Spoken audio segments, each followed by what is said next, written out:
October মাসের প্রথম দিনেই ইসরায়েলকে চমকে দিয়েছে ইরান। অপারেশন ট্রু প্রমিস 2 নামে ইরান প্রায় 200 ব্যালিস্টিক মিসাইলের বৃষ্টি নামিয়ে আনে ইসরায়েলের আকাশে।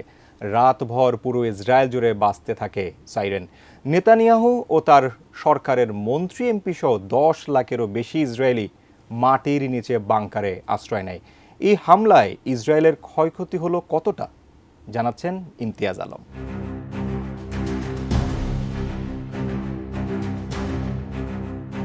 পহেলা অক্টোবর ইরানের ব্যালিস্টিক মিসাইল হামলায় মুহুর্মুহু কেঁপে ওঠে পুরো ইসরায়েল। এক বিবৃতিতে আইআরজিসি জানায়, হামাস প্রধান ইসমাইল হানিয়া, হেজবুল্লাহর শীর্ষ নেতা সাইয়েদ হাসান নাসরাল্লাহ ও আইআরজিসির জ্যেষ্ঠ কমান্ডার আব্বাস নীলফুরুশানকে হত্যার প্রতিশোধ হিসেবে এবং মার্কিন সহায়তা নিয়ে লেবানন ও ফিলিস্তিনি জনগণের বিরুদ্ধে আক্রমণ বাড়াতে থাকায় ইসরায়েলের বিরুদ্ধে এই হামলা চালানো হয়েছে।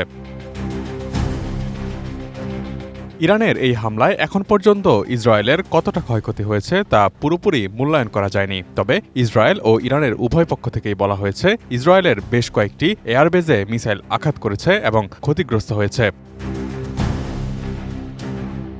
যাচাইকৃত সোশ্যাল মিডিয়ার ভিডিওতে দেখা গেছে, বেশ কয়েকটি মিসাইল ইসরায়েলের নেগেভ মরুভূমির নেভাতিম বিমান ঘাঁটির আশপাশের এলাকায় এবং তেল আবিবের কাছে মোসাদ গুপ্তচর সংস্থার সদর দফতরে আঘাত হেনেছে। মার্কিন সংবাদ মাধ্যম দ্য গার্ডিয়ানও তা নিশ্চিত করেছে। কিছু মিসাইল তেল আবিব ও দক্ষিণ ইসরায়েলে আঘাত হেনেছে বলে স্বীকার করেছে আইডিএফ মুখপাত্র রিয়ার অ্যাডমিরাল ড্যানিয়েল হাগারি। ইরান বলছে, তারা ইসরায়েলের সরকারি ও সামরিক স্থাপনাগুলোকে টার্গেট করে হামলা চালিয়েছে, তবে একটি স্কুলও হামলায় ক্ষতিগ্রস্ত হয়েছে বলে জানিয়েছে তারা।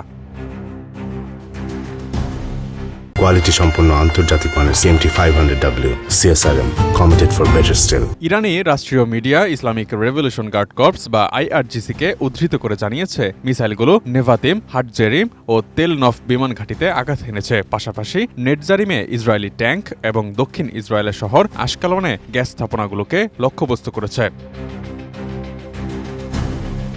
তেল আবিবের ঠিক উত্তরে মোসাদের সদর দপ্তরের কাছে বেশ কয়েকটি গাড়ি মারাত্মকভাবে ক্ষতিগ্রস্ত হয়েছে এবং একটি রাস্তার পাশে মাটির স্তূপ খুঁজে পেয়েছেন বিবিসি সংবাদদাতারা। সেখানে একটি ক্ষেপণাস্ত্রের আঘাতে 8 থেকে 10 মিটার গভীর গর্তের সৃষ্টি হয়েছে বলে জানা গেছে। নিকটবর্তী হোড হাসারন পৌরসভা কর্তৃপক্ষ জানিয়েছে, এই এলাকায় ক্ষেপণাস্ত্র বিস্ফোরণ এবং স্ট্র্যাপনেলের আঘাতে প্রায় 100টি বাড়ি ক্ষতিগ্রস্ত হয়েছে। ইরানের আধা রাষ্ট্রায়ত্ত নিউজ এজেন্সি তাসনিম নিউজ জানিয়েছে, ইরান এবার প্রথমবারের মতো ফাত্তাহ মিসাইলের ব্যবহার করেছে, যা ইরানের দাবি অনুযায়ী আকাশ প্রতিরক্ষা ব্যবস্থায় প্রতিহত করা যায় না। একই সাথে ইমাদ ও কদর মিসাইলও ব্যবহার করে হামলা চালিয়েছে Iran.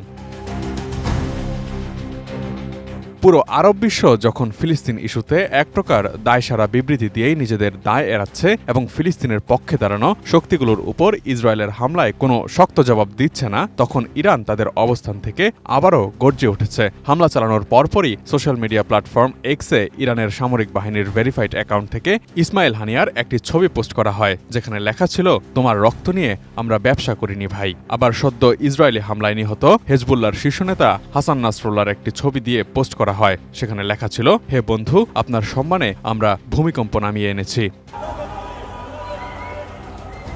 Imtiaz Alam, desk report, ATN news.